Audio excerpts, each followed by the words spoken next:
Hello and welcome to another episode of Sharpe Attack, which we has a series name now because we've done so many of these and they're brilliant and you love them, so we just keep going. Well, Jason keeps going because he's like the little engine that could. Jason Salkey, how are you? I'm very, very well. All good here. Which Lovely to see you all. What are we doing today? Right, so we're going to be doing Sharpe's Battle. Mm-hmm. Sharpe's Battle is interesting because it's the first novel that was tackled before the novel came out. So Zach is very excited about this concept. Yeah. So when we read, and we're obviously going to get into this, when we read that there was the death of Perkins, and I said we'll get into this later, we thought, oh, well Bernard's written the death of Perkins because he wrote the death of Cooper, the death of Tongue, that's cool. But later on, we found out it was different when the novel came out. Anyway, we'll get into that later on when we talk about the death of Perkins, possibly the most emotive scene ever on Sharpe. We'll do. Lyndon's crying already, even though he doesn't remember any of it, aren't you, Lyndon? Yeah. It's a running joke that you don't even remember being in Sharpe, really, do you? No, but we are going to have a good old chat about that later and about the fact that you were undignifiedly killed off. And is that even a word? Never mind. That you were killed off and we saw you no more and your little baby face was gone, which was tragic. Hugh Ross has rejoined us, of course. Hugh Ross, Mungo Monroe. Hello, Hugh. Hello, good morning. And we also have with us, I'm so excited, Ian McNeice has been in, basically, I've been looking at your face my entire life, Ian.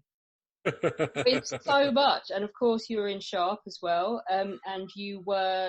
Wagon Master General Runciman. Indeed. I couldn't remember his rank. General is cool. Just General. No, always Wagon Master General. That's what he wanted. How are you? Very, very well. I actually, do you know what? Just before we start, you and Hugh have just been regaling us with, let's give this some airtime because this is horrific. The government are trying to basically marginalise all actors over 70. You're not allowed to work anymore, is that right? That's exactly right, yes. I was up for a role in a series called Queens of Mystery, which is an Acorn TV show. And I suddenly got a message from the writer who'd written this role for me, which was lovely. And then he wrote back and said, I'm terribly sorry, but the producers have told me that the government, who are funding the insurance to try and get productions back in February, are saying that their insurance will not cover anybody 70 or older. So that was a real blow. And I think Hugh has also had this problem, and Oliver Cotton. So there's three of us here today who are of a certain age and all, in desperate need of help to get us back, in the saddle. And Hugh, is it right that their answer is they'll just have people with prosthetics to make people look older than 70? Well, certainly on this one commercial breakdown that my agent sent me, it said that if they couldn't find anybody, they would get somebody younger, and they would have a prosthetics expert on hand to deal with the problem. Didn't say prostate, did they? I'm quite outraged, actually. I think anybody over the age of 70 has earned the right to make their own decisions on whether they want to work or not. So there is a petition, isn't there? And we would encourage all of our listeners to go and sign it. We will put it out. Hugh's sending me a link, aren't you? And I will do, yes. I'll ask you. It's going to be interesting because I've been doing this series for years now called Doc Martin, and we're due to do our 10th and final series. It was going to be in April of 21, but they've possibly pushed it back now to April 22. And both myself and Eileen Atkins are of a certain age. And it's going to be interesting to see if, if they're going to make Doc Martin without both of us. I mean, yes. that's what's going to happen there? It's going to be interesting to see. It's going to totally deprive us of so much brilliant talent. It's ridiculous. Yeah. We'll get a petition going, absolutely. That phrase, we'll just get somebody else, that reminds me of the casting process of when I sign my contract every year for Sharpe. We're not going to take an offer. Okay, we'll just get someone else. We also have with us, we're thrilled today because we have one of the ladies with us. We have the lovely Allie Byrne, as she was when she was in the programme. Hello, Allie. Hello, thanks for asking. Are you? And it's Allie Esiri now, isn't it? Yeah, it was soon after I did Sharpe. I think a couple of years after, and I got married, thus the change of name, and I stopped acting and became a writer. I curate poetry, so I've made anthologies and apps, and I do live shows, so I'm a poetry champion, I suppose. But I don't write poetry. I write about poetry. Is it the newer one? Is it the you're compiling Shakespeare for every day of the year? Is that the newest one? Yes. I've done a poem for every day of the year, a poem for every night of the year, and then the Shakespeare for every day of the year. It came out in last September in the UK, and it comes out in America this Tuesday, the 24th of November. And the audio books are a bit of a coup, aren't they? Because you have some rather fantastic talent reading out the poetry. Yeah, so I read the introductions, and then way better actors than I ever was, not that I am anymore, read the poem. So on a poem for every day of the year, Helena Bonham Carter and Simon Russell Beale read brilliantly, of course. And then on the Shakespeare anthology, lots of people read. Simon Russell Beale reads most, but Papa Essiatu, Damien Lewis, Helen McCrory, Jay Danuka, Hattie Morahan.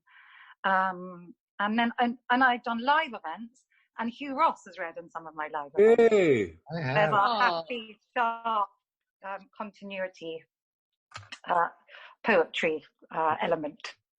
Oh, it's outstanding. We also have with us Oliver Cotton, who you've heard speak a little bit on the issues of the over 70s insurance just then. Oliver, of course, Brigadier Lou. How are you, Oliver? Fine, thanks. Thank you. We also have our two Sharpe experts. Well, we said they are Sharpe experts and they are historians, but they are also massive fanboys, and that's basically why they're here. So Marcus Cribb, one of the managers at Apsley House, which is, of course, Wellington's home. Hey, Marcus. Hey, how you doing? Good. And Zack is with us, Zack White, Napoleonic historian, who's really excited because he has just decided, like 4 hours ago, that this is his favourite episode ever, haven't you, Zack? I have, absolutely. And actually, in fairness, and this is going to sound like I'm sucking up to the actors massively here. Oh, please do. Go right ahead. But I think it's some of the portrayals that really make this episode. There are a few things. Some of it's to do with the way that it's shot. Some of it's to do with the sets, which are just incredible for this one. But it's also the way in which some of the characters are brought to life by our actors. And I'm sure we'll talk more about this I suppose you're talking about Wagon Master General Runciman. And the farting, I remember. Lots of fart jokes. Oh, my God, yes, please. Should we just get this out of the way? Because it was undoubtedly the most asked question. It was sound effects, wasn't it, Ian? You were not required to fart on command.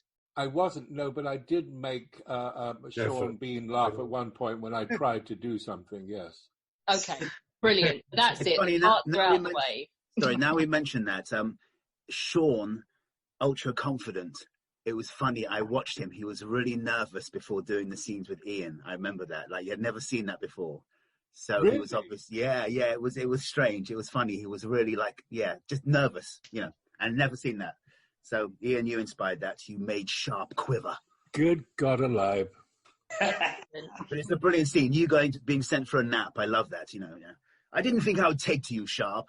And you think, you better go and take a nap. But I love that scene. The whole night scene is one of the best night action scenes in Sharpe of all episodes, I would imagine. Marcus, Zack, what do you think?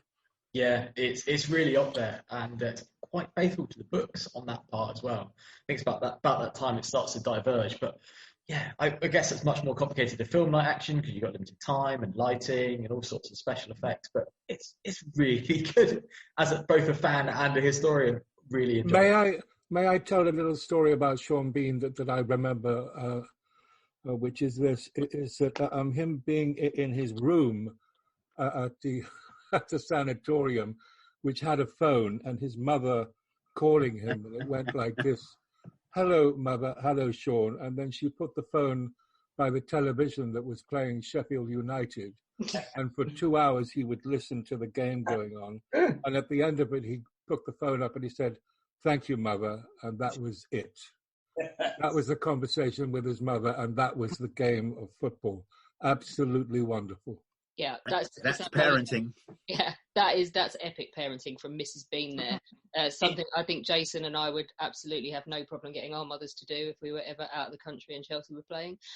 Before we start, guys, Marcus usually does a little thing at the beginning for us where he just puts the episode into historical context for us and tells us what actually was going on and why everybody was running around farting and having hijinks and hanging out with Sean Bean. So, Marcus, what is Sharpe's battle about?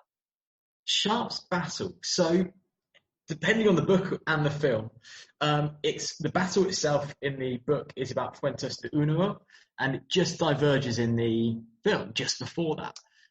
What it's about is basically the relationship with the Spanish and the British Army's kind of relationship, especially Wellington's, about who's going to be the supreme commander of the Spanish Army. And there's a lot of really difficult relationships there. You know, only about 6 years earlier, the Spanish were fighting us at Trafalgar, so there's a really hot bed of politics, and it throws in to the forefront the Irish, and the Irish army basically that compose both in the Spanish service and in the British soldiers who make up about a third to a quarter of the British armies, and they again had rebellions that were really quite recent in living memory, especially the people who then left Ireland and settled in France and Spain. So there's a lot of hotbed of politics underneath, and trying to keep that relationship, because if any of them went into open rebellion within the British Army, it would just destroy both the morale and the effectiveness of the British there. It kind of puts in a fictional Royal Guard, which is something Bernard Cornwell does really well, the Rail Company Irlandesa, and they had real foreign service units that were the Royal Guards, but there wasn't ever an Irish one. But something Bernard Cornwell does quite well, you know, the breaches into Badajoz, and he puts the light division going in, and they didn't quite succeed through their breaches, putting in a fictional one so he can write the history around them without stepping on too many toes. I think it's quite an effective method. And it does bring in the books a few other extra elements, like one of Sharpe's former friends who was a sergeant, who's then commissioned into the Portuguese army, which is quite a nice element that doesn't quite go in, and also the guerrillas, which is something that Sharpe always kind of parallel to, but doesn't quite tell the full story of all the Spanish and Portuguese, something they don't get much mention. The Portuguese, basically normal people who were rising up against the French oppression, because there was a horrible, horrible war. And it does mention, you know, the fact that if the French were getting captured, they were being mutilated and tortured to death. And then you've got Brigadier Lou, who's like an anti-guerrilla force. He's in the mountain torturing the Spanish to death. So it highlights what is true, is a horrible, horrible war, but it's a really important part. About half of the French casualties come from illness, and a quarter, more than a quarter, come from the guerrillas. More guerrillas cause more casualties than actually the open fighting battles themselves, by almost double the number. So you've got this fantastic baddie, you know, an ultimate baddie with scars and a milky eye, fighting the Spanish guerrillas, who I think we're meant to love to hate. And as a fan and historian, you've got furs, and you've got scars, and you've got a special company going out fighting the good guys. And then you add in the thing that Hollywood never talks about: logistics, wagon master, general. I mean, army logistics never get talked about. And you add in that element where we're actually going, well, if we don't get our wagon supplies up, then the battle's not going to take place. So that all kind of comes together. It's quite a nice one from a history point of view, tying it all together. And I don't think you really notice too much that it does diverge from the books, because it gives us a nice big last battle, gives us Perkins' very sad demise. Mothers never leave you, lad, and it leaves not a dry eye in the house. And I don't think with the famous Sharpe budget they would have been able to recreate an 80,000-a-side battle, which was fought over 2 days. It wouldn't have quite worked. So bring all the characters together in a town with emotive deaths is a nice way to wrap it all up. Yeah, I think, well, we will get to the whole planning and why they would have needed to, for budget constraints, to divert, because I know Zach wants to say some stuff about that later, but we have so many questions for our actors today. Liz, I'm just going to stick a pin in it. Allie, because you are one of the rare Sharpe ladies, of course, everybody would like to know, what is it like being one of only 3 women in battle in such a testosterone-filled environment? Well, quite often in the days when I was acting, that it was the usual thing to be one of only a few girls in any cast. I'd done lots of Shakespeare, so, you know, again, there was only ever a few women in each cast. So I'm not sure that I found it particularly remarkable turning up on the Sharpe set. Everyone was so nice, it was so much fun. And I knew Hugh before. Is that right, Hugh? Had we done Dr. Faustus? before. We had, yeah. Yeah, we had. I always forget which way around, yeah. So we've done Dr. Faustus together, the play. It was, I mean, the amazing thing about acting that maybe not all your listeners sort of know is that age is less important as maybe in other worlds of work. You know, you turn up and you work really normally with people of all different ages. And it's not a sort of typical hierarchy in that way. That I imagine, you know, most junior lawyers are very young, and then as you get older and older, you're in sort of different sections with people of, you know, probably similar age group. But the world of acting isn't really like that in terms of sort of gender or age. It's a sort of happy mix. And that's really good fun. And you learn a lot from each other. And as a young actor, which I was, you know, you get to work with older actors, and how brilliant are all of these actors, especially here today. And so it was a gift, really. I got really good clothes. Yeah. It was fun. But Napoleonic dress was really good fun to wear. Richard Phelps would like to know, on another tack, was it hard to keep a straight face when you were playing such a doe-eyed, innocent character? I don't know. I mean, in a way, as a young actress, I suppose you're quite often that sort of Jude lead is quite young and innocent. I'm trying to think. I'd played Olivia. She was probably, I mean, similarly young, maybe slightly less naive in 12th Night. No, I don't think so. I think she was really, really well written, Lady Kylie. And, you know, she was doe-eyed, but she had some really fun moments, like, you know, holding a gun. And I think she was brilliantly written, nuanced, fun, and got to have scenes with all sorts of different people. No, I loved it. I didn't find it difficult. You know, some parts are difficult. I think Lady Kylie was a gift, actually. One of the best lines in the show, treat me like the lowest Marseille whore. Oh, yeah. Poor Lady Kylie, yeah. Which is a tabloid line, but then the scene goes on to be so lovely and touching, and Sean is so delicate and lovely and nice. And it's really a touching scene, I must say. Yeah. Even though it starts out with that line, you know, Marseille whore. But really, really annoyingly in life, I did not take my clothes off. And so many people, because my nightie sort of went down to about here, so many people watched it and seemed to think that I had, because that was the idea, wasn't it? And then I sort of stopped. Yeah, and he was so gentlemanly in the scene, Sean. And I think that the director might possibly have wanted me to reveal more, but I didn't. But really, really annoyingly in life, I have sort of gone on, and quite often people are like, oh, and when you took your clothes off in Sharpe? And I was like, no, I didn't. Liz Hurley set the standard. Yeah. That's one thing about those dresses, though, isn't it? You're always on the verge of it, I think. Yeah, true. One wrong slip or move, and it's all out. I think a couple of questions. Lots of embonpoint. Yes, yeah. I think Matthew Stanton and C's Lindbergh as well both said you didn't have a book character to go on, but the writing in the script then was enough for you to get your teeth into, because I think people are interested in the fact that you managed to portray her as such a part of the episode and stuff, despite the fact that she's not in the book. I remember doing some research before I went and bought some really, really dense history books on the Peninsular Wars that were really, really hard to read, actually. I just went with the writing. Yeah, it was really good. It was really good writing. And luckily for the history experts being there, because there were advisors there that you could go to and ask for anything you wanted to know about the period. I wish I'd have known more poems then, because they can inform you quite quickly. A much easier read than the dense history books. Yeah. In fact, Alex, to that point, Alex, none of us had the book, so none of us could know what the character was like. Of course, Perkins had been invented by Bernard. Even I wasn't invented by Bernard, and this is the first appearance of Harris in the Sharpe books, in Sharpe's Battle.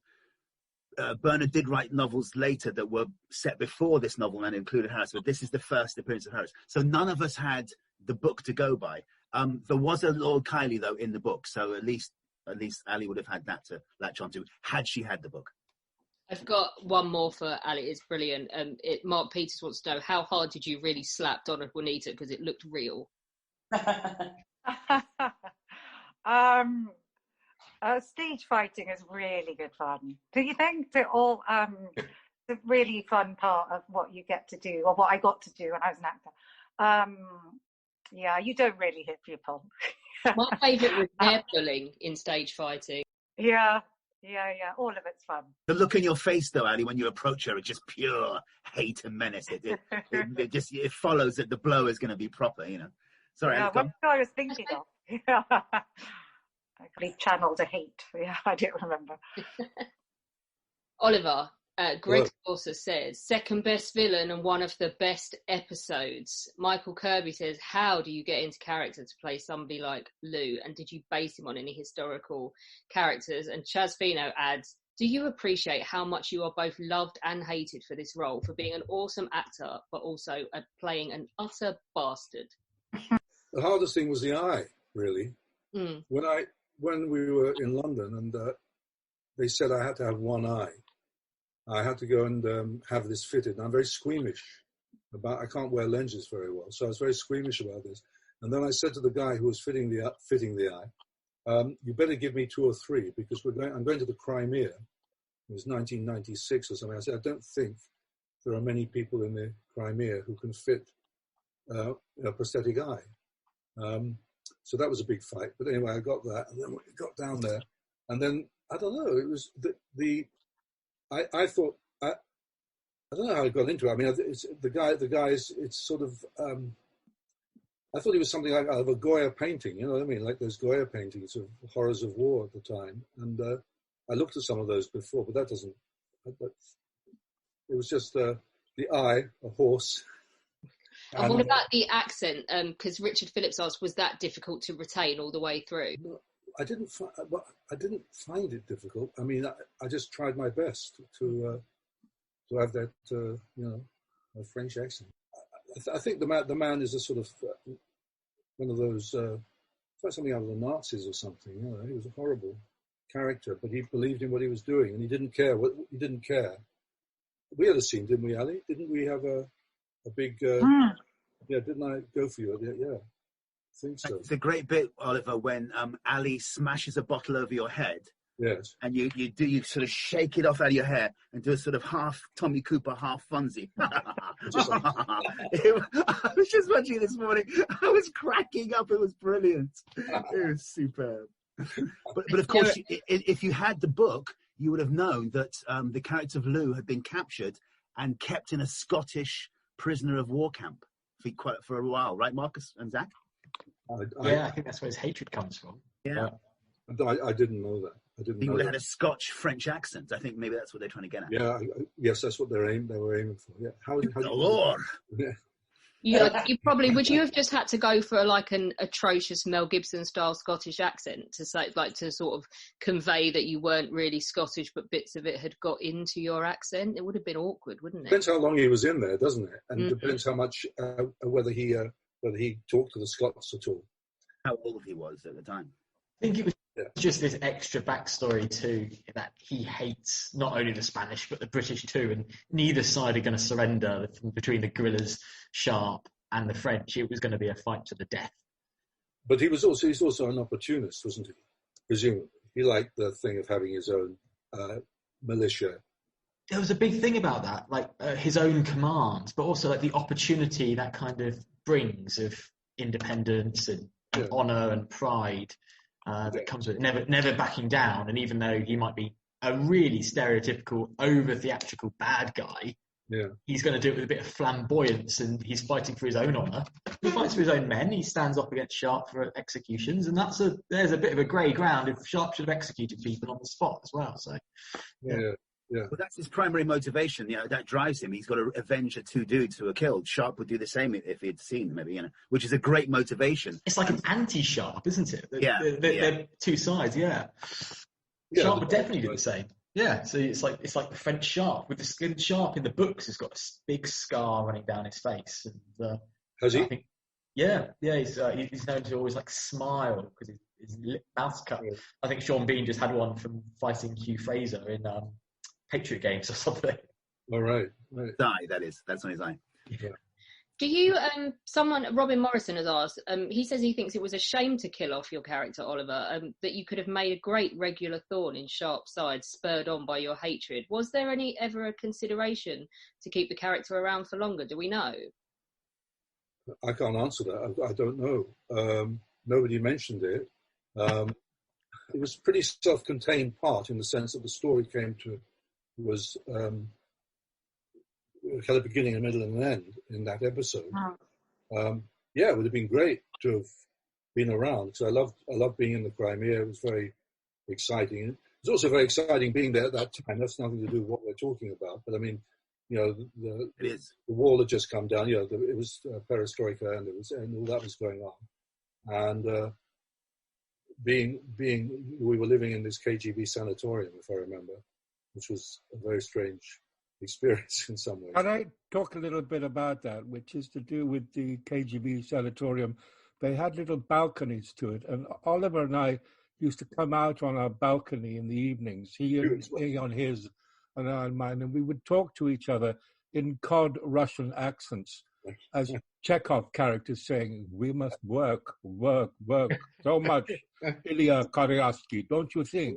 And to this day, we still text each other long little moments of the same absolute crap. It's been a joy ever since, quite frankly. Don't you think, Vladja, my friend, my hun? This comes up time and time again, actually, the camaraderie between you all, living in slightly bizarre circumstances. With no water, I believe, during that. It was a cholera outbreak, wasn't it? I think the producer, Bert, had to go with a case of money and pay off some mafia guy for a bowser of water, didn't he? Is that right? What exactly happened there? Well, it's more bizarre and interesting than that, Ian, because we were used to water shortages. We were in the middle or towards the end of the longest drought in Crimean in recent history, anyway. So up in Simferopol, where we did the first episode, Sharpe's Gold, there were several water cutoffs, and we were given a bucket every day to wash, flush the bog, brush our teeth with, and it got ridiculous. So we said, "Listen, we're not having this anymore." And we said, "We're gonna put our foot down." We got to Yalta, and on the first day there was a water cutoff. We went on strike. So it kept on going on. Chris even went to the heights of getting a water diviner and to look at what was behind the sanatorium. Okay. Yes, there were payoffs. Yes, he had to drop off some dosh to get them turned on the spigot. Yeah. But there was the drought. But yeah, he went as far as prospecting for water behind the sanatorium. That's how crazy it got. Oh my God, that's wonderful. That's wonderful stuff. That's great. Yes, well, I think they had something more sophisticated, but who knows, man? Crimea was definitely. Yeah, but that's true, Ian. You're absolutely right. Absolutely. It's all in my book, by the way, From Crimea with Love. Jason, are you writing a book? This is the first I've heard of it. It's funny you should say that, yes. It's about this show I did, and it's got a subtitle, The Misadventures of an Actor in Sharpe. For Allie, Ian and Oliver, Hugh already knows this, and Hugh is fantastic at Salkey Bingo, as he proved on his last appearance. Salkey Bingo is that the listeners drink every time Jason mentions his book, which means that it's a fun game to mention the book as much as you possibly can. And Hugh was an absolute champion at this last week, a couple of weeks ago, because he basically remembered to ask him every 5 minutes, and we think he will be slaughtered. I got one listener tweet me this morning saying he woke up this morning with a raging hangover because he listened to the Eagle one last night. So that's quite Peter Carter. Shout out to him, because I think if I mention it, it'll get him in the morning. Sharpe's Eagle had Michael Cochrane in it, so you can imagine that was a laugh. Yeah, can I just ask, actually, Oliver, there was something else for you, and I think the reason these keep coming up, people are obsessive about asking about the experience with horses and things that you had beforehand, and I think it's because Michael Cochrane let on that he was terrified of them, hated them, and was a complete buffoon being dragged around the set on a horse. So they always now ask the people that had big horsey parts if they were experienced or if it was terrifying.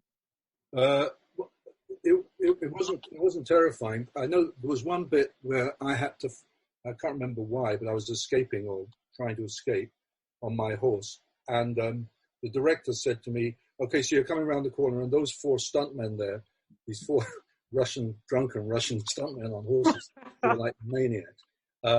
He said, they're going to come at you. So just, can you just, he didn't say improvise it, but, they'll come on the right and the left. And I said, yeah, okay, well, let's just go for it. Let's try. And I came around the corner on my horse, rode up this piazza or whatever it was like a sort of square. And they came at me like, the whole First World War kind of coming. And I had to stop in the middle and just go to put my hands, stop. And I said, could you, I didn't speak many Russian then, speak a bit now, but I said, could you tell them that I've only got one eye in this, and I've got no stereo. So I can't see what's happening. And so we had to do it again, and they were a little bit nicer that time. I think, yeah, so Mary Ann, Graham and Leslie all want to know, was it made 10 times harder by the fact that you only had one eye effectively when you were filming all of this? Yeah, it is. Fighting with one eye, seriously, fighting with one eye is a surprise if you haven't done it before, because you don't realize how much you normally have peripheral vision. So if you're trying to do a sort of choreographed fight or semi-choreographed fight on horseback, against 4 people, or even 2 people, or 1 person, it is difficult. It's quite dangerous, actually. But that was the only time I was a bit worried. But I remember what was the director's name? Sorry, it's going to my head. Tom Clegg. Tom Clegg. Yeah. No, we're not allowed to swear on this, are we? So no. Yeah, go for it. Fuck it, go for it. Go for it. I remember, in Russian, if you say shut up, it's tichna. Tichna. He said, I remember him screaming out, tichna, teach the fuck now.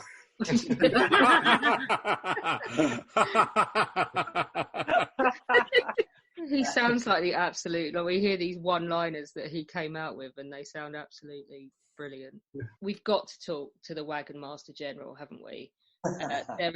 First of all, though, can I ask Hugh, because people want to know, Tracy Lindsay, in your scenes with the Wagon Master General, how did you compose yourself to get through this?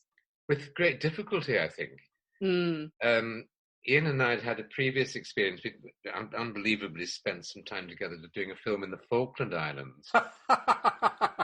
So we knew each other quite well. Oh my goodness me! That takes me back as well. Jesus, another extraordinary thing.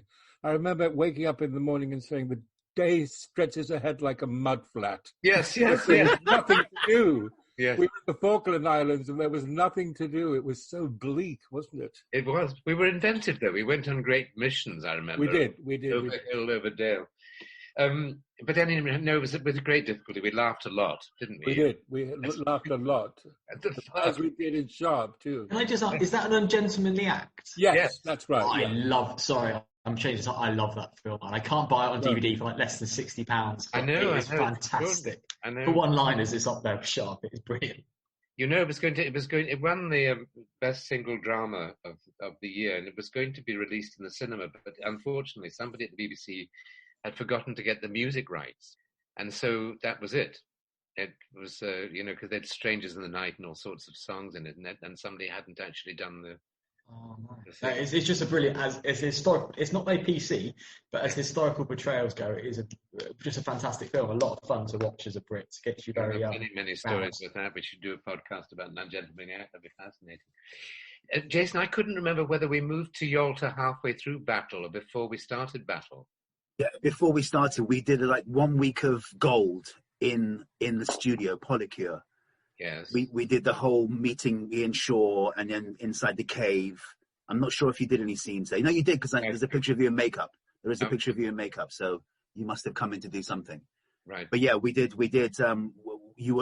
Battle was we were already in Yalta to start Battle. I remember Yalta being much more luxurious by comparison with Simferopol, where we were staying. Oh yeah, because it was the resort town. It was the Soviet Riviera. Yes, it was. Yeah, it was we were staying in a KGB sanatorium. It was where they used to go for their holidays, right?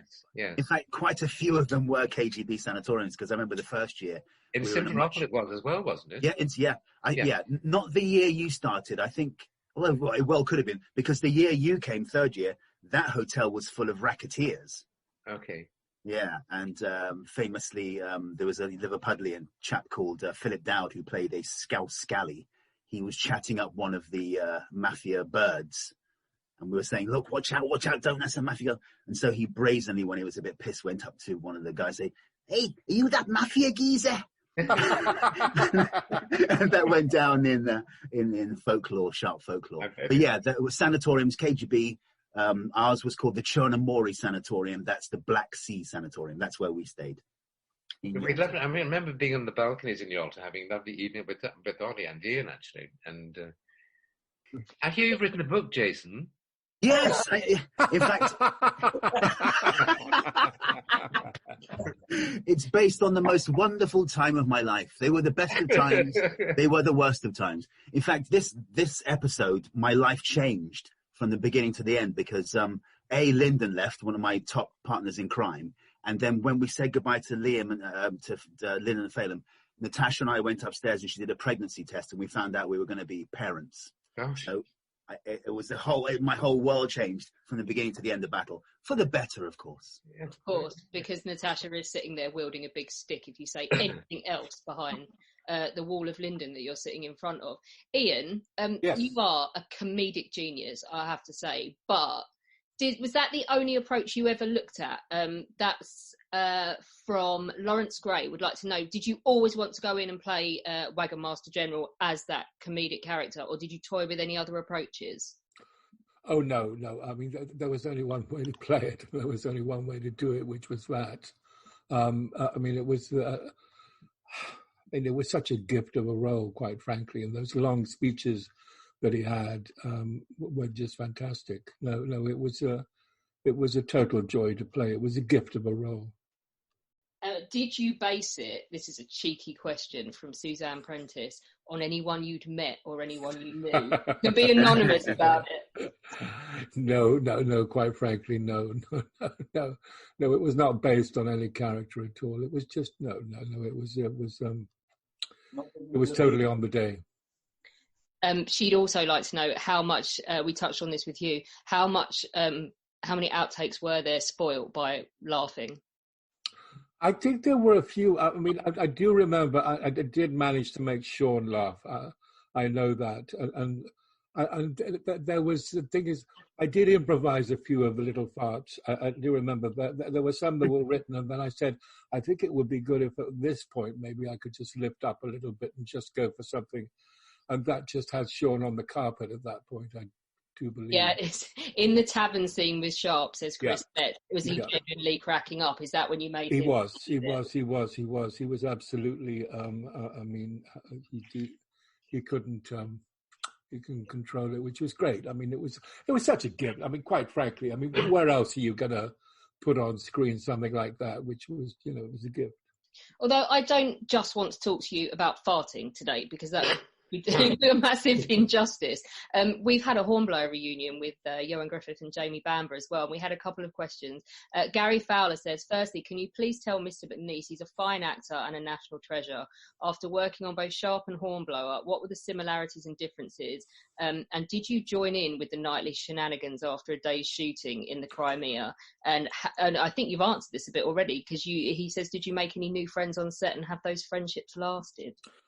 Yes, I mean, Johan Griffith, the thing that I remember very well about Hornblower is that when I first joined Hornblower, it was right at the beginning, and Johan Griffith turned up, and he was a young boy. It was one of his first jobs anyway, and he was absolutely immaculate. I mean, he was in bed by 9 o'clock. There was no drinking. He was completely online with his cues and all the rest of it. He was absolutely nervous as hell. And then I did a few weeks, and then I had a gap. I went away for about 2 or 3 weeks, and then came back again. And when I came back, Johan Griffith had completely changed. He was drinking like hell. He was going to bed so late, he couldn't remember his lines the next day. It was a mess, absolute mess. And that was extraordinary. That's what happened in the short space of time that we worked together. I have seen him so many times since then. He's become a lifelong friend, which is great. But Matt Lenehan would ask, having appeared in both Hornblower and Sharpe, did you prefer either of your characters? Surely the Wagon Master General wins it. the Wagon-Master does win it, but Tapling was also a joy. I mean, where else can you be hoisted aboard a boat in what was the most fantastic piece of costume, which was a trousers, which were then hoisted, which you got into and then hoisted up by a big rope. And that's how I came on board the ship. I was hoisted. It was incredible. What entrance can you have better than that? So, I mean, I have to say, quite frankly, I've been hugely lucky in both performances to have such wonderful things to do. I do have to say as well that you have made a complete art form out of making completely undignified look cool. Whether it be hoisting or farting or whatever. No. It's not like I don't ever look at it and think, oh dear, there he is again, being an arse. It's not. Yes. It's that man is awesome and just owns all of this. I love it. Thank you. I'm very touched by it. Thank you. Can I just tell a quick story that I remember so well, which was this, is that finally, having been in Yalta for sort of many weeks, and eventually I got to go home. I was excited about going home. And so I was taken to the airport, I think at Simferopol. Was that the airport that we flew out of? Yeah. And I got there, and the plane was meant to take off at 10 o'clock. And I was still in the airport at sort of 1 o'clock, and I'm sort of going apeshit and talking to the interpreter, who was telling me, oh, no, sorry, fog. There's fog here. No, we cannot go, there's fog. I was looking outside. There was no fog. There was absolutely no fog. And eventually I had the interpreter up against the wall screaming at them, saying, what the fuck is going on? Eventually he said to me, I'm sorry, cholera. And I said, what do you mean, cholera? He said, I'm sorry. There's cholera in Simferopol, and so they are refusing any planes to go to Istanbul. I said, fuck, what? So a cholera. So get me back to the fucking, take me back straight away to the, so I went back straight away to the production office, who then sort of got me on a flight going to Moscow in the end. And this was an airplane that I got on, and I'd never seen anything like it. The attendants didn't sit down they just stood up and rested against the plane. There were chickens, there were all sorts. I'd never been on a flight like it, quite frankly. These are the moments that I treasure so well. Where else can you have wonderful moments like that, including cholera? It's just fantastic. Thank you, Sharpe. Zach, with this one, the book wasn't written when the filming started, and there's a reason, isn't there, undoubtedly, that the programme does not follow the course of the book. Tell us about it. Yeah, well, it's really interesting because they take a lot of these episodes and they stick it all into the Pyrenees, which is 2 years after the events that are the book is based around, because the book covers the kind of the lead up and the events of the Battle of Fuente d'Onoro in 1811, whereas this cuts off before Fuente. And in a way, I think that was a really clever move, partly because of as Marcus has said, the scale of the production for a battle of that size would have just been so hard to nail. But actually, as a self-contained unit, it just works beautifully with that whole kind of loop, where you have this story of Lou and spoiler alert, the death, but it works as a unit. And I mean, I was talking earlier about characters and how they come to life, and Ian's Wagon Master General Runciman is just a perfect example of how Bernard Cornwell is able to take a hell of a lot of research and condense it into a single character. Because for all that we laugh at somebody like Runciman, there is some actual grounding in historical reality. I mean, the Americans have a phrase in the Army today of certain individuals being what they call REMFs, which is rear echelon mother, insert expletive here. Marcus will know if the British Army has the same kind of acronym. Yeah, we use it's just you just call them REMFs. It's not a term of endearment. No, it's really not. But it's very true to reality, because back in Santarém, during the peninsula, there was a military hospital and supply base at Santarém in Portugal. And it was full of people like Runciman. People, that guy down the pub who knows everything about everything, has a view on every single thing, and absolutely zero experience. And we've all come across people like this. And on the internet every day. Which is full of them.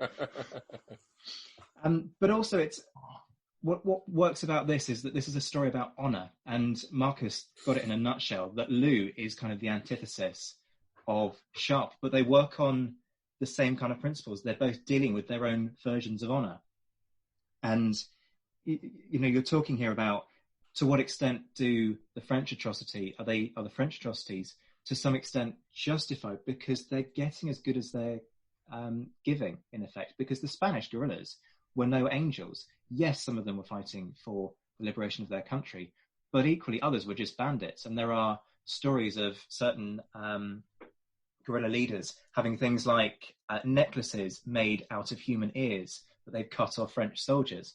So this whole thing of kind of give as good as you get is really true to life. But the other thing that I really love about this is the whole afrancesado thing and capturing that complexity of the Spanish story in the fact that it wasn't a given that the French were going to be hated by everybody. And I think by cutting Fiorente out of that, because for people who don't know, the book came out in 1995. I think the TV show came out in April 1995. So, as one is kind of going to production, the other is being finished. So there was no way of doing the two. And as we've said, the other beautiful thing about this is Lyndon's death, which, I defy anybody to watch that scene and not have a tear in their eye. It's incredibly well done. We are going to get there. We are delighted that Hugh Fraser, Lord Wellington, has joined us himself. Hello. Hello. Apologies for being late. Not at all. Hello, Hugh. How nice to see you. Hello. Hello, Hugh. It's a prerogative of His Grace, I think. You're living up to character. Yes. Just Jason, do you want me to do a screenshot? Yes. There we go. Okay, cool. Should we do Hugh's questions then, seeing as he's here, and then we can go on to the death of Lyndon. Perkins. Well, yeah, not. You are still here. Right. Oh, okay. So Hugh Fraser. I think you may have been asked this before, but Daniel Owen and Marco Robertshaw are being cheeky because Hugh Ross is present. Who is your favourite intelligence officer? Without doubt. That's a question I can instantly answer by saying Hugh Ross. Nicely teed up. Doesn't the same question apply to Allie, though? Oh, me? Don't you have a family connection? Oh, right, Alex. What, the people think that Michael Byrne's my father? Yeah. Yeah, so this rumour is that Michael Byrne is your dad, and it's not true, is it? I think because Michael Byrne played my father in an episode of Touch of Frost, somehow the internet decided that Michael Byrne was my father, but he's not my father. So it's there's not a whole Darth Vader thing going on there, Ali, I am your father, and it's just the internet being extremely silly. And now when on Facebook, someone said that, said, no, she is not his daughter. I promise you. Bunch of internet warriors. Yes, she is. Yes, she is. Yes, she is. So I just left it until I knew I was going to speak to you. I know Jason wanted to clear that up. I think it's even on his Wikipedia page, somebody's Wikipedia page that Jason needs to go and edit. Yeah. But people, edit your Wikipedia, don't they? You don't do your own Wikipedia page, so. No, I do find that all very odd, but that's a hobby for some people. It's just writing about other people on Wikipedia. That strikes me as very odd. Natasha says you have the same beautiful, piercing blue eyes. Which is quite rare. Oh, that's very nice, thank you. But nonetheless does not indicate paternity. No. That's cool. Yeah. Hugh, did you have days on Patriot Games when you were on set with Sean? That question's come in from, I think, Martin Peake. I don't think we did, no. No, we never coincided. We were really different parts of the story. And so, no, as far as I can remember, we never coincided, no. I had a much smaller part in Patriot Games, but I had a scene with Sean, a court scene with Sean. Ah, I did not realise. As what was I doing in it? I was defending him, prosecuting him. Yeah, no, it was proving that Harrison Ford had been in the CIA or something. I can't remember what it was, but it's a nice scene. But Sean and I had done that together sometime before. That was that not in 93 that came out, didn't it? Actually, 92, I think, because I watched it the year I did Sharpe. Ah, okay. Yeah, I watched it. I think I may have watched it in between Paul McGann leaving and Sean joining. I may have gone to see what was going on. Lyndon, you want to speak? Well, I was just saying Bino was yapping about it when we were in Portugal, in Cascais, during Sharpe 1. So it would have been out about then, I'd have thought. In fact, that was the one, the scar in his eye. That was when he was fighting with Harrison Ford, and a fishing hook or a bill hook got caught Sean in the eye when they were fighting. He had to stop filming, and letters and calls to agents had to be made. It was, quite hilarious considering Bino's half killed every single episode of Sharpe.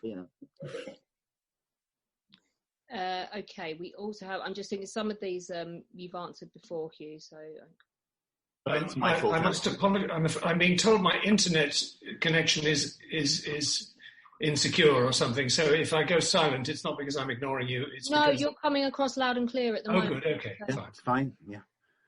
Leslie Wells says there is a world of difference between the Iron Duke and Captain Hastings. What aspects of himself do you bring to both roles? Well, I mean, they couldn't be much more disparate, really. I don't know, probably the same socks. Probably not beyond that.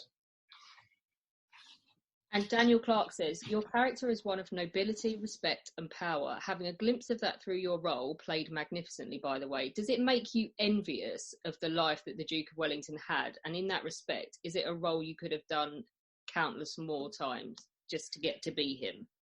I would have been delighted to play it endless times. But as far as envying the actual man, his life, no, quite honestly. I mean, it's being born in a straitjacket, basically, in that part of the class system, and then the military training is again another kind of straitjacket. Fortunately, he had the talent, I suppose you could call it, to get to the top of his profession, which must have been gratifying to him, and of course winning the battles he did. But I'm sure he wasn't unaware of the incredible hardship that those campaigns created, both for the enemy and for his own army and for the civilians. So I think it must have been an extremely emotionally stressful life, because I don't think he was an insensitive man. I think he was a sensitive man. But he was also a brilliant tactician, and so there must have been a great deal of satisfaction to be gained from actually winning the battles. But overall, I think I'd rather not be born into that particular strain of society and go through that kind of way of life. Zach? Yeah, I'd strongly agree with that. As somebody who's looked at the other side of things, and I know Marcus will want to chip in here as well, but as an individual, Wellington, yes, he was acutely aware of the human toll that his campaigns took. He was always very careful to look after his men's lives. He didn't want to see them needlessly slaughtered, which was in contrast to Napoleon, who didn't really care so long as the outcome of a battle justified what he needed, but also the strain of what he was under. And sometimes you see that poured out into his letters, particularly his private ones, where he's absolutely raging about particular issues, whether it's his soldiers' behaviour or whether it's the constraints that he's faced with. And he spent so much time trying to push the boundaries of what he was able to do that I certainly wouldn't want his job. And I think it took a very rare class of individual to be able to do what he did and do it so effectively. Yeah, we've discussed it so many times on History Hack, haven't we? When we talk about people suddenly deciding that X that Churchill did was disgusting, or something that Gandhi said was horrible. And it's like these men that have all this power comes with a huge responsibility as well. I'm quite Star Wars there, I think. Yeah, that's Spider-Man, isn't it? I think it's one of the things they say, that like leadership's very lonely at the top, and Wellington had that. He was commander of both the British and kind of a de facto of the Portuguese, and by this point he's pushing on commanding most of the Spanish army as well. And it's incredibly lonely, and It must be very difficult. He didn't have like a huge palace that was following him around like the Napoleon did. He took 2 servants, which to today sounds really lavish, but actually he only had a valet and a cook going with him on campaign was really frugal.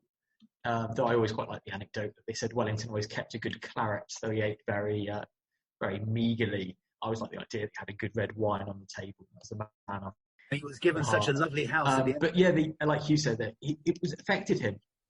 He had a lovely house at the end of it, absolutely, and they had a very good wine cellar too. He was really suffered, and Zack touched on it. That he definitely wept after some of the sieges, and he wept after Waterloo. So this was a man who I think there's a level of relatability with Wellington, which is really nice to see through Hugh's portrayal. That he's angry, he's got real wit, Wellington, in real life, but he is actually affected by the battle, and I think that kind of comes out in Company. They're looking over the dead and dying over the breach as well, and it's meant to be moving. You know, this is war. It's not meant to be overly glamorous. It's not nice, and this is the moment I think that we see. It's a personal level that the cast actually see somebody die from within their own ranks as well, and how deeply moving that is. Times that by a couple of 100,000, you start to get the effects of the Peninsular War. Yeah. I think you've just mentioned it. I think it is time, isn't it, to talk to Lyndon about his departure from the series. Although there are some questions in here. Someone called Paul James Trussell would like to know, do you remember Hyperspace? No. Next. You know, in the book of Battle, there's a little line that says, Perkins knows neither the day nor the year of his birth. So it fits, doesn't it? Yeah, it does. It's like Lyndon was born for the role. So first of all, guys, Perkins, it turned out after the show, is this right? It turned out after the show that Perkins does not die in the books. Yes, and it's mentioned in my book, From Cremaya with okay. Jason, have you? Yes, I have. I've written the book. It's out next July the 7th. Really? You can pre-order now through Unbound. Well, I never. But seriously, folks, so part of the next episode on in this series was Sharp Sword, and we shot part of it in Portugal. We got to Portugal, Bernard was doing his annual visit. So in our hotel in Lisbon, or Cascais, wherever it was, I pulled Bernard aside and said, listen, great episode. And Lyndon, by the way, says, thank you very much for killing him. And he says, I didn't kill him. That's not in the book. I was like, what? So it was a producer's idea, basically, to kill Lyndon. Basically, it was not in the book. Get rid of me. Jason's not happy because that's your bestie, isn't it? Gone. Yeah, my bestie gone. Yeah, I had Natasha, of course, but you could marry Lyndon, I think. You've got to say yes first. Hang on. No, it's true. The tears rolling down my face in the death scene with Lyndon was absolutely verite. I was gutted. I was watching it this morning and I felt myself welling up even now. It's crazy, 26 years later. There are questions about the death scene, but there are some more as well. Let's see if Lyndon actually, it is a running joke that Lyndon remembers pretty much nothing. But Tracy Lindsay would like to know, being one of the younger members of the cast, did you find yourself pranked or taken under the wing by the other actors? Not really. I mean, everybody, it was sort of all for one and one for all over there, really. Sort of age, as we mentioned before, age didn't really sort of come into it. So it was you sort of had to look after yourself. And basically, I was probably pranking on more people than they were pranking on me. So what you're saying is you're a complete pain in the arse on set? Yeah. I can remember one particular prank. The episode before was Sharpe's Gold, and we had Rosie Linehan over from Ireland, a grand dame of the Irish theatre and film. And she was having a bad time with the water shortages, the drought, the horses, the terrible drivers, the fact that the crazed druggy kids on her floor were partying their heads off. And she wrote this letter to her agent, to somebody. I need more insurance. I'm terrible. And she'd left it by the phone. And Lyndon rolled up the next call and found this letter. And, blaming us, basically, that we're going to kill her. Yeah. And Lyndon Xeroxed that letter and plastered it across the whole sanatorium. So that was one prank. So Lyndon was the prankster, not him being pranked. So that innocent little boy band face with the baggy shirts and the curtains was hiding a nastier year there. Actually, if I may just interject, Lord Wellington was walking past as he was putting it on the board, and he insisted that he took it down, fortunately. Okay. I remember handing you the letter, Hugh. Yes. Okay, I smell a rat with this one, Lyndon. Gary Fowler, do you know him? No. Okay. He's my friend. Okay. Did Lyndon know in advance that his character was going to be killed off, or did it come as a bolt from the blue? Also, just how much does Disco Davis recollect of his time as a chosen man? Has Daniel Craig apologised and replaced your alarm clock yet? And do you still have Miranda's number in your very little black book asking for a friend? Right, what was the first bit? First bit is, did you know you were going to be killed? How did it come to you when you get a phone call from your agent when the next series came along, and they were saying, well, okay, it's only 2 episodes this year because you're being killed off. I was like, okay, thanks very much. Which was quite nice because it meant you actually got a storyline, because we were struggling for storylines in the episodes building up to that one, to be totally honest. So you sort of knew when they said, well, you're doing 2, not 3 this year, and your character's being killed off. Do you still want to do it? And obviously, basically, as Jason said previously, if you say no, they find someone else anyway, or they just write you out. So yeah, you did know because it was all part of the negotiation, really. Does it feel like a rejection? Not really, no. As I said, it was actually quite nice to get a storyline. Yeah. Because we were, I mean, Jason might agree, but I think the episodes up to that, they were, I mean, Cooper just disappeared. I think they were sort of like struggling to write for the Chosen Men, trying to find scenes for them to actually do it. And so it was actually quite nice to have an episode where I had a little bit more to do. You get a death scene and you get a burial scene, and even Wellington mentions you. In Waterloo, Johnny and I killed him. That's it. It was 4 pages long, my death scene. It was a hefty 3 minutes, actually, because you died, then Rourke dies, then Kylie dies, then Lou dies. It's like a hefty concentration of carnage at the end of the episode. But they're definitely moving death scene. Beautiful. Hagman singing, give me a tune. Oh, man, killer. Yeah, and there are so many people saying, so we have Chris, Gail, Kenny, Timothy, Richard, Paul, all saying, asking you about actually filming the death scene. Was it difficult? How do you do it? And what do you remember about it, if anything? Well, I don't remember anything. So it was difficult. It was difficult. We'd been together for 3 years. This was the 3rd year, and a lot of us had been over there for 4.5 months. And there was a proper sort of little family that had been there right from day one, right from back from the Paul McGann days. So there was part of me that was actually quite, not worried, but maybe just sort of like a little bit upset about actually leaving the family. Actually, that was, because I basically lived with the guys or the girls for 4.5 months every year for 3 years. And it was a long time. And you're stuck in a hotel, you're stuck in a sanatorium, the Rossier, with a group, and it was quite emotional. But I was also wanted to go home. We got to that point in the actual filming on the 3rd series where I'd had enough anyway, to be totally honest. Chris Etchnam asks, how easy is to act that someone's like final last moments? He says an acquired art for sure, hence only the best in Sharpe. Was that the first time you'd ever been killed off in anything? No. Me and Ollie worked together in 88, 89 at the Royal Shakespeare Company. So I was killed in that. Edward, Prince of Wales, Henry VI, 1, 2, 3, and Richard III. I think Ollie was Duke of Buckingham, Earl of Buckingham, and Jack Cade.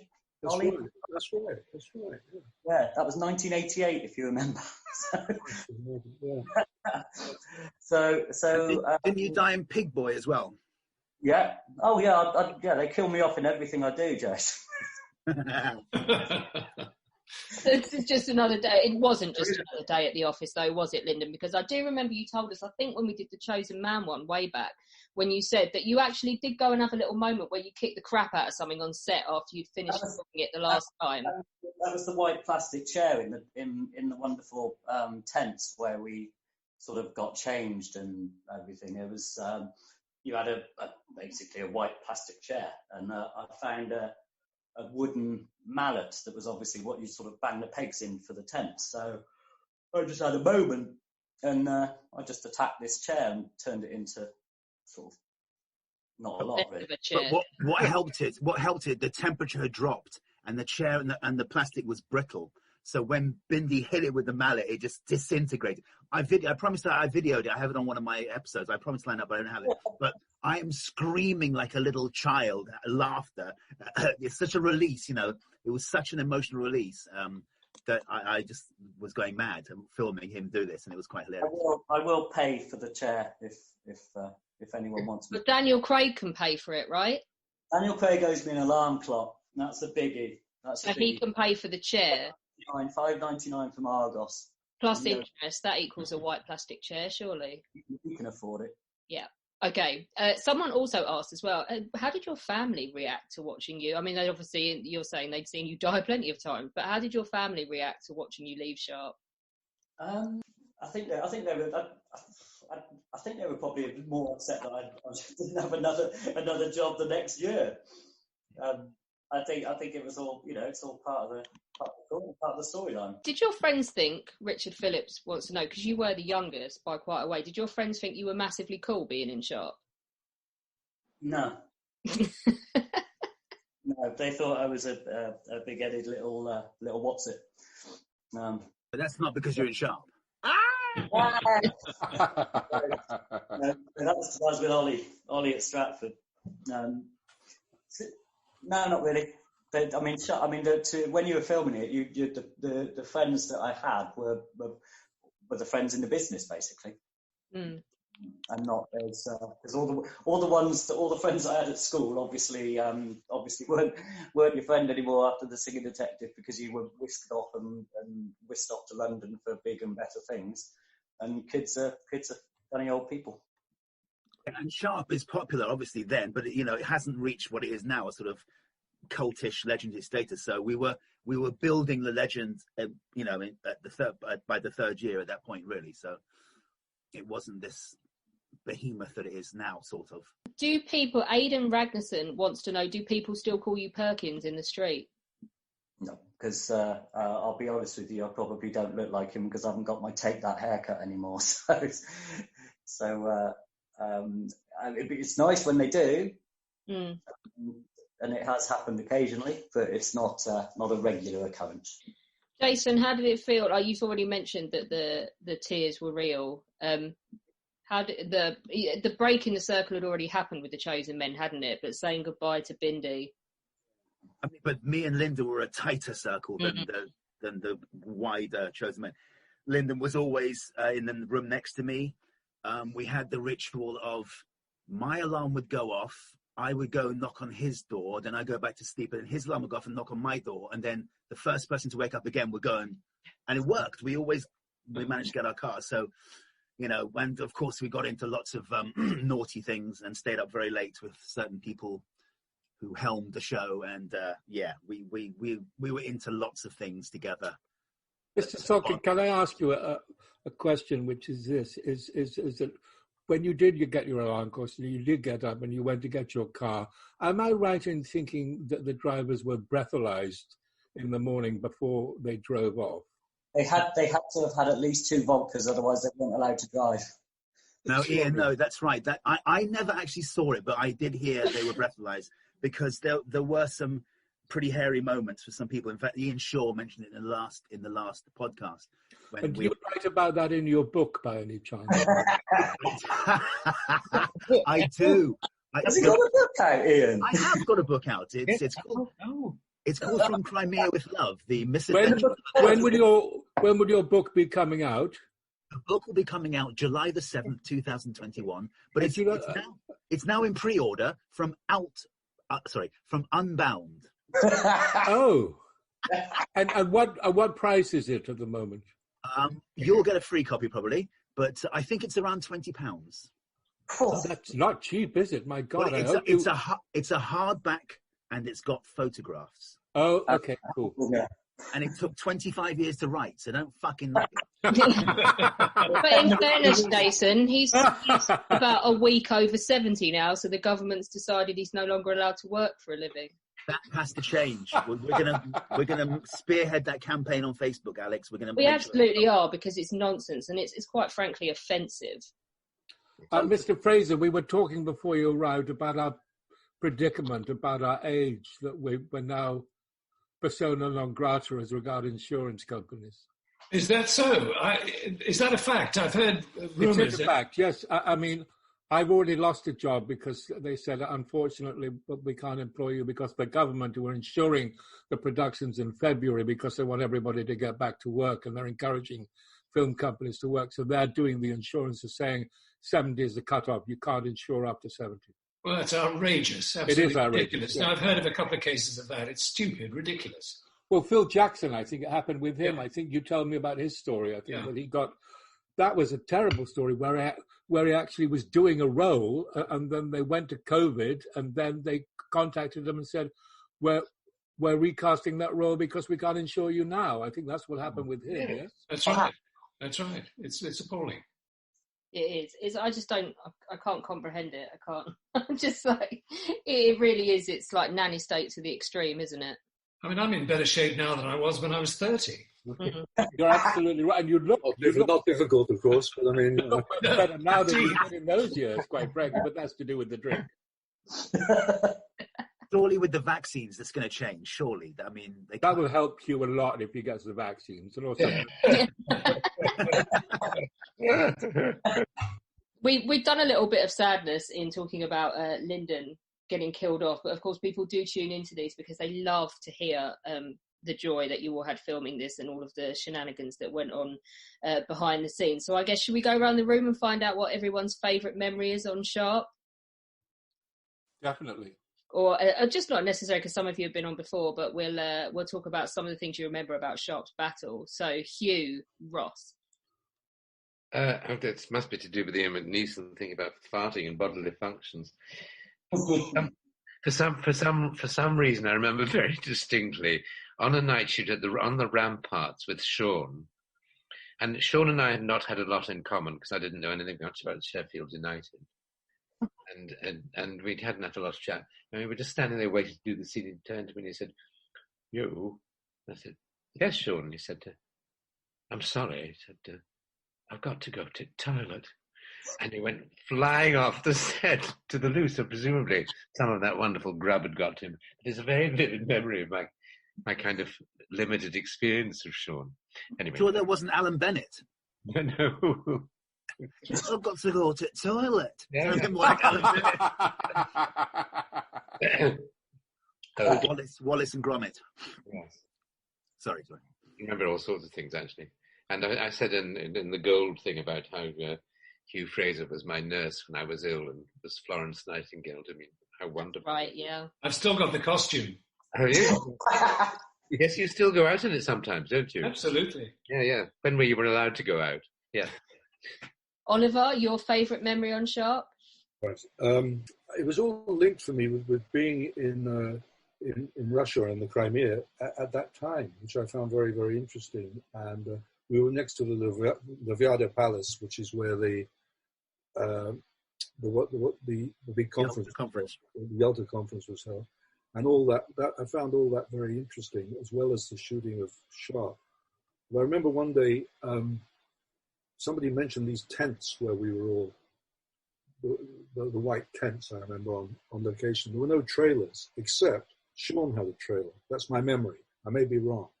And I talked to the man who had driven this trailer through Europe. He'd started in Vienna. Sean had said he wanted a trailer or something. And this man's story, which unfortunately I can't remember the details of, was something out of the Middle Ages at this particular time when the whole Eastern Bloc had fallen down. Was Gary. Gary Fiddler. Was that his name? Gary, he was the Winnie driver. Gary Fiddler, yeah.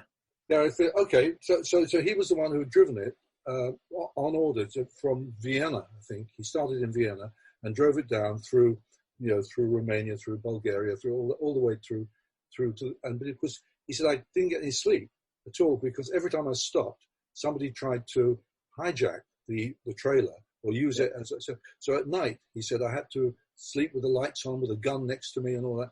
And it was incredible. And at the time, I thought that would be a great story to tell. But somebody trying to drive. There were no trailers in the Crimea. There were no caravans. Nobody had that. And so I remember that very clearly. It was the first year Sean actually had a trailer. Yeah. Right. Because the Sharpe 1 and 2 he didn't. Obviously, we knew he'd gone Billy Big Time when the trailer arrived. The trailer arrived, yeah. they look like a caravan. Billy Big Time, I love that. Billy Big Time, that's great. The thing is, it was so clapped out. It wasn't new. It was an old shitty Winnebago, and Gary was constantly tinkering with like chewing gum and bits of condom to make fan belts and stuff. It was hilarious. The other big memory my other big memory of the thing was, as you say, the testing of the drivers before they drove. Giving them what's it called? Alcohol tests. And when we got up to this location, up in where was it? In the mountains where we were shooting, where the Redstone Pass. Yes, and then there was a group of young Russian soldiers who were kind of guarding the location at night or stayed there, and they were some of the most. I've never seen such a kind of depressed-looking group as these soldiers who were there guarding. Do you remember them? Yes. It was. I couldn't really look at them. They looked like they'd been sort of dragooned into this job. Weren't they paid $1 a day or something like that? Yes, that's right. I think that's right, Ian. It's $1 a day, and they had to. And I remember turning up, and there were no soldiers for this one scene and someone said, "Where are they?" Well, they're going off doing what soldiers normally do, which is fighting somewhere. So then they came back the next day. Extraordinary. They looked. Yeah, I remember that. The faces were kind of swollen with unhappiness and sort of misery. And I saw one of them drinking out of a cow trough one day. And they used them as extras. And they fell asleep on the set because they were so exhausted. Yeah. Standing in line just for. I remember that very clearly. Lots of other memories, but that's what I remember comes into mind. Ali? I do remember that about the extras and that they were paid $1 a day and were so exhausted. And actually there was a lot of just depression around, it seemed, from everyone almost not employed by the film set amongst the fun. I think we were very aware of how sort of bleak life was for people there. And in fact, the drought, there'd been a forest fire and a drought, but it was so bleak, it was almost a sort of set of a Lorca play, just how barren everything was. And the food was, quite a challenge. I remember there was bacon trucked out so that the crew didn't go on strike. And I think at one point the bacon ran out and the producers were already worried. That there was. I remember. I mean, I think the actors went on strike at one point about the bacon. Isn't that right, Jason? Yes. We went on strike in the first year. Bacon strike? It was called the Dimmergy Bacon Riot. Yes, absolutely. Yeah. Funnily enough, it's all mentioned in my book. Is it? You've written a book? Yes, it's called From Crimea with Love. Oh, amazing. It sounds fantastic. Can't wait to buy it. When's it coming out? In fact, Hugh has been very nice and he's actually read it. I have. It's a very, very good read, I have to say. Excellent book. Yeah. Seriously, though, I know I'm joking about it. Really is a cracker. There's a rumour that it's going to cost £20. Is that right? That's a bargain because, everything's going up. It might be 25, you never know, after these podcasts. Yeah. Although you are going to need that over 70 rate for all the people that are no use to society anymore. No, we're going to smash that together, Alex. We're going to lead a campaign. We're going to destroy that. Ian? Yeah. Okay, so one of my favourite moments was meeting up with Dara O'Malley after filming and after we'd had our meal, our frugal meal back at the hotel, the sanatorium. We then went into town to the casino, this very small little casino, and I remember, and I was playing blackjack at the table, and I can remember this cockroach appearing at the table, and I swear to God, it winked at me at one point and said, "I hope you're doing okay," and all the rest of it. But I was thinking to myself, cockroaches in the casino, that's a first.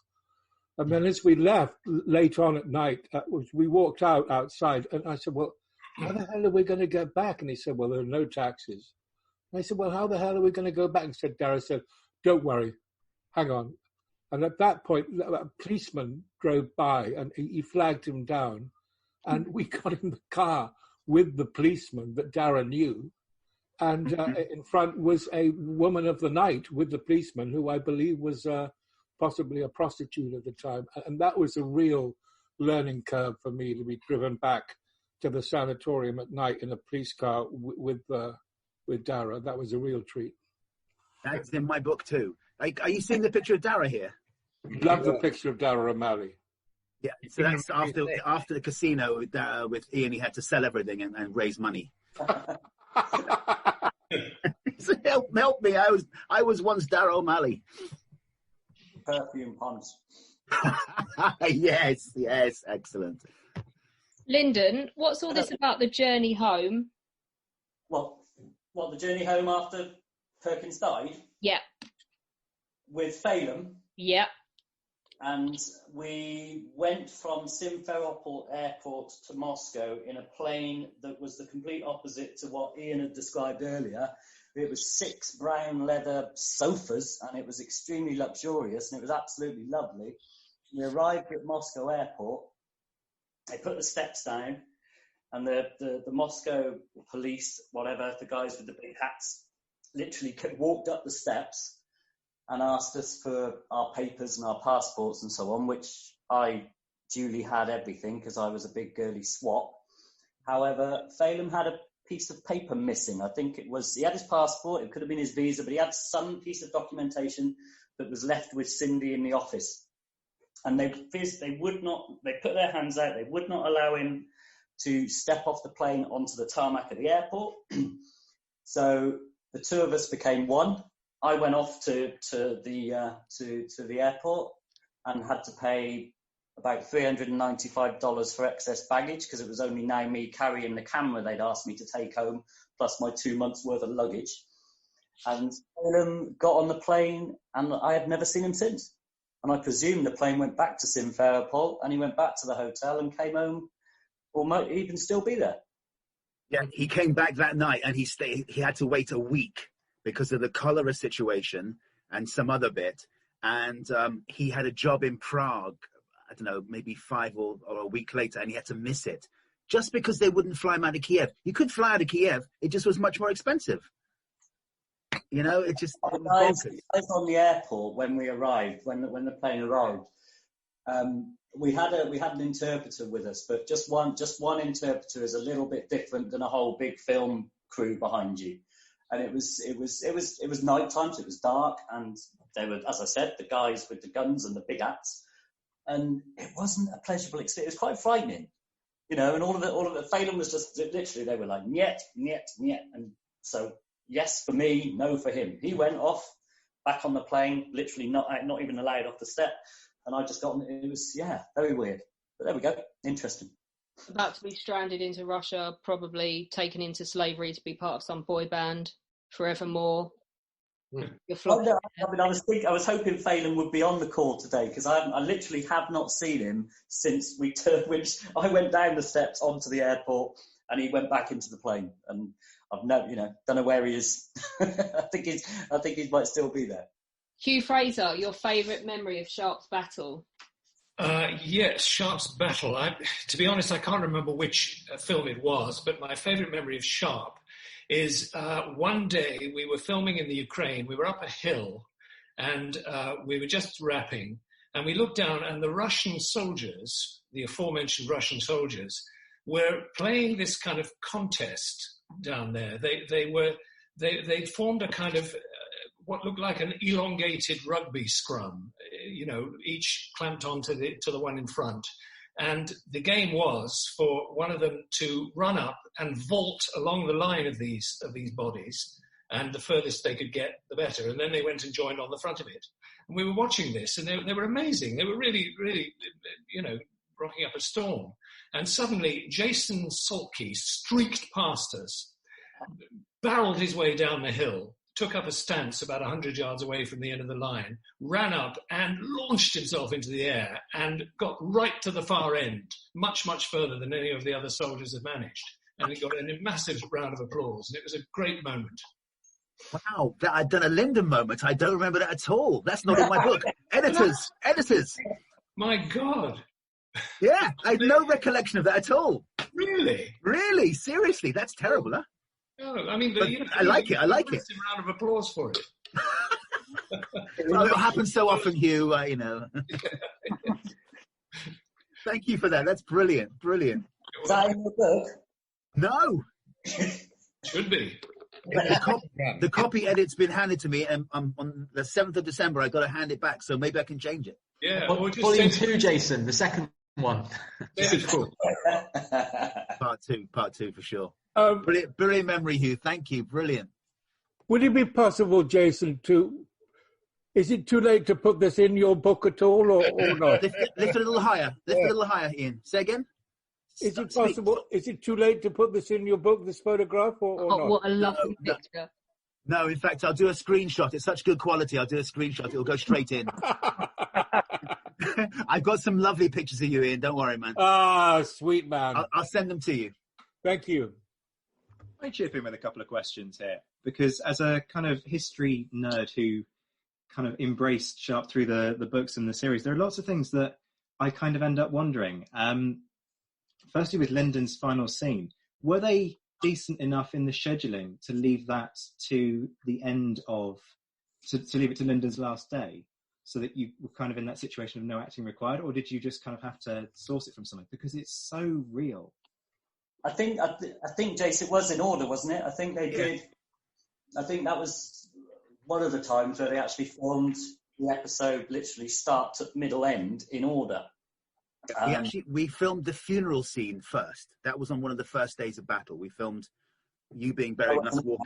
Yes, well, of course, walking up the hill away, over the hills and far away. But yeah, your death scene was filmed 2 or 3 days before you left. Yeah, and then I had a party. Oh yes, that's why Phelan lost his visa, because the party we had that night was of such intensity. It was like a possible weight party. I think quality, not intensity. Quality. It was quality, intensity, amounts. It was everything. It was one hell of a party. Even Ian McNeice used to approve of my DJing. Everyone approved of that. In fact, Sean was so wasted he couldn't even make it down to your bus to say goodbye to you. Oh God, wasn't he wasted virtually every night? Come on, man. It is Sharpe, Ian. We all were. It's how you survived on Sharpe. It was. I mean, it was the whole point of being there. I remember that it was the one luxury we had at night, which was being able to drink, for goodness sake. and in all of the books and all the soldiers are always hungover. Chosen men, for sure, are always hungover. So we just went for it, you know? Exactly. True to life. Perhaps that's part of why it kind of feels so realistic when you're watching it, because they were permanently pissed.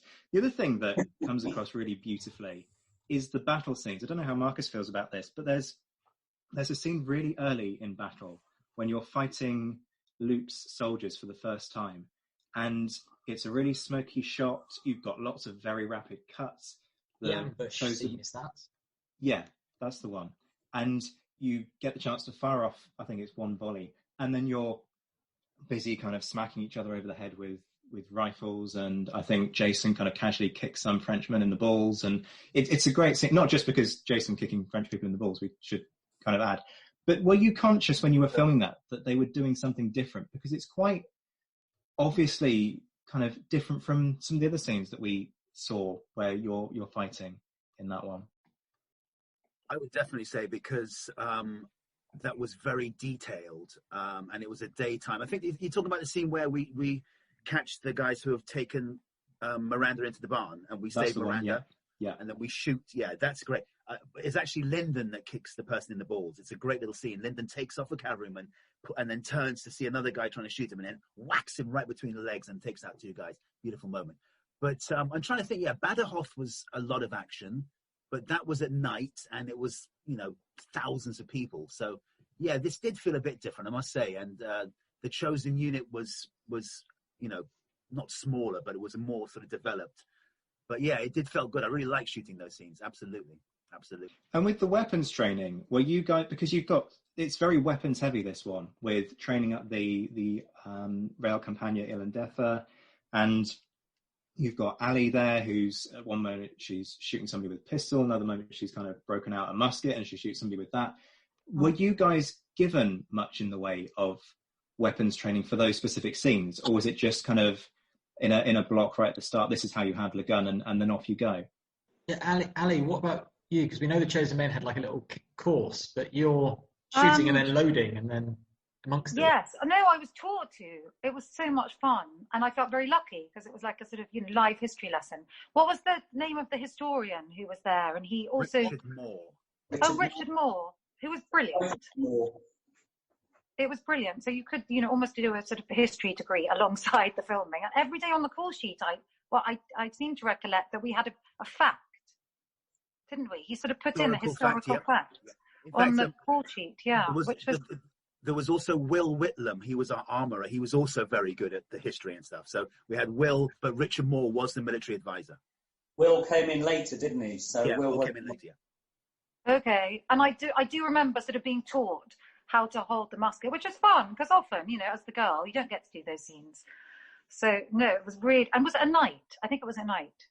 It was, yeah. There's a scene in the daytime when you're practicing and Sean. That's Sharpe. right. But then the great scene is the night attack. It feels a bit like the Magnificent Seven. Everyone's like getting the village ready for the bad guys coming in, and there's got the well, and everyone's coming together. It's a nice. I can hear the Magnificent Seven soundtrack in my head. I think it was a really, really good writing too. Just the fact that actually everyone's got to pitch in, and I think it sort of was very, it was a really good. It felt sort of very real and different, and it was really good fun. Russell Lewis wrote that one. And what about Oliver's death scene? You get a good sword fight with Sean Bean, who's quite famously done sword stage training, and then you get a magnificent death. Was that all part of it, or you got a lot of experience and you're able to kind of flesh it out and do a lot more? I was wondering. I think that fight was very heavily choreographed. If I remember, I don't remember who choreographed it. Who would have been the person who would have the fight arranger? We had an English stunt coordinator, Roy Street. Oh, it was Roy Street. Yeah, but Roy was mainly a horseman. Yeah, but I've worked with Roy before. It was Roy Street. He did it. Yeah. But we also, I'm not sure he was on battle, but for sure he was on sword. We had this guy called Uldis, and he was a ex-Soviet fencing Olympic coach, or had won a bronze medal, whatever. And he was the one teaching Sean. He had been in the year before, so I imagine he had been around in that episode, but I can't remember him on set there. But he was on set in the next. It was Roy. I remember Roy. Roy Street, yeah. We worked on it for a bit. Yeah. What is amazing, when we started Sharpe, the original Sharpe's Rifles with Jim Goddard, there was absolutely no stunt coordinator on the production whatsoever. Pardon? No English stunt coordinator.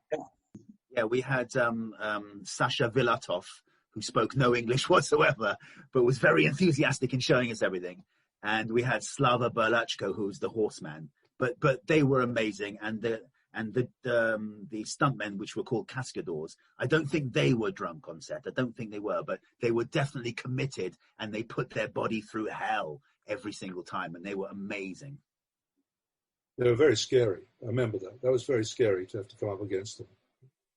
Like out of hours, Natasha says. But a lot. Because it's a great sword fight and a death scene. And I was going to say, because I've got the sword that killed you. I know Jason knows that I bought that on an auction house recently. And it wasn't. I was watching it last night, and you get stabbed with Allie looking through the bars over Lord Kylie's body. It's a great scene. And we've done it in a few other podcasts. Have people? I bought something because I'm a fan and a historian, so I wanted a sword, and what's better than Sharpe's sword? But we've done it a few people who've pilfered things off set, but we've got some new faces in. I wonder if anyone took any mementos home with them, or if they didn't, wish they had anything you wish you had on your wall at home, which you had to leave behind. I think, Hugh, you might have taken that bottle of whiskey that we used to drink. I still have that. Yeah. I still have that in the cupboard somewhere. Yeah. Yes, it's aging finally. I also have, and I mentioned this last time, and I must look it out for the next time for the sword episode, is the Monroe flagon that I had on my desk. Don't know if you even remember the prop. It's a really good prop. I'll bring it next time. I will say though, none of you guys got Giardia, right? Giardia lambdia, the amoebic dysentery type thing. No, none of you guys got that. Yeah. So we didn't get cholera, but we didn't get Giardia. Yes. But also that year there was a massive flu bug that swept through the cast and crew. I don't know if you remember that. And one day there was no actors apart from Sean, Darren, myself, and Lyndon. Lyndon, remember that? No. Yeah, there was one day the whole unit was laid waste, and with only 4 people who, we had survived. There was something, and wasn't Gaynor flown out to Simferopol? Yes. The cholera thing was pretty heavy and serious because it was. That's when the water disappeared because when they paid the guys to turn the water back on, they couldn't turn it back on because of the cholera that was going on. Okay. So we were literally, I was showering in bottles of Evian. Oh, yeah. Well, we were given bottles of water outside our room. Yeah, to shower into, wash your hair. It was flown in from Germany, the Evian, I remember. It wasn't Evian, it was some... Evian, Hugh. I mean, who'd have thought it? Yeah. There's a funny thing about it. I'm not sure it's in the book, but someone saw the delivery of the pallets of water and then looked and they were out of date.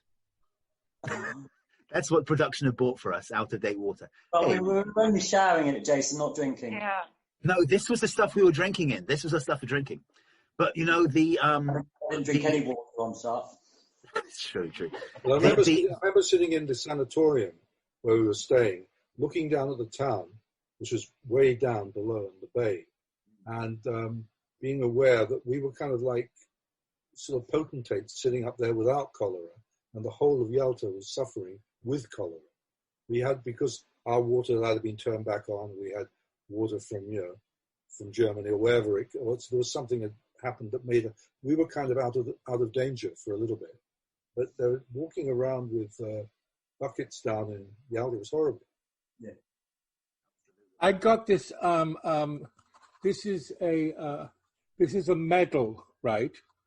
That I received from the producer Chris Burt, and it says the Order of the Istanbul Traveller, Niet Flight.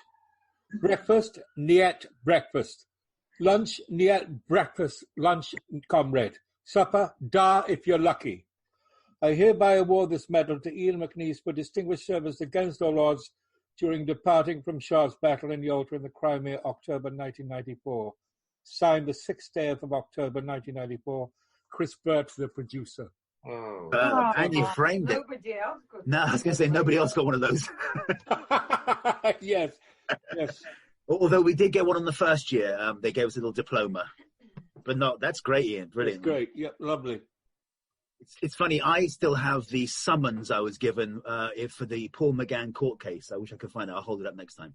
So that's what I've kept, a summons telling me to appear in court alongside Paul McGann against Sharpe producers, which ended up me being killed and kicked out of the last series.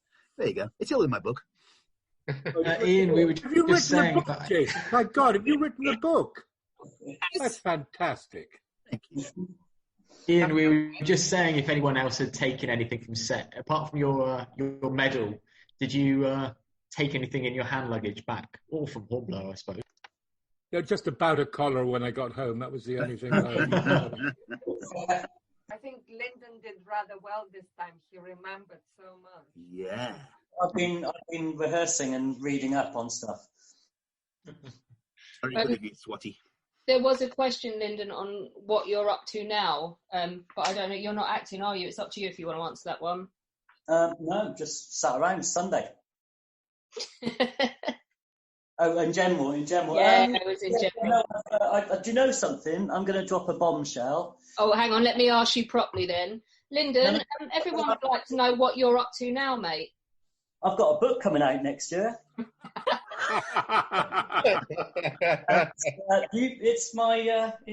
My biography is coming out next year, and being written by someone else, and well, not obviously me because I can't write. So hopefully it will give Jason a run for his money. What's the title of it called? We haven't got one yet. From Simply Awful with Love.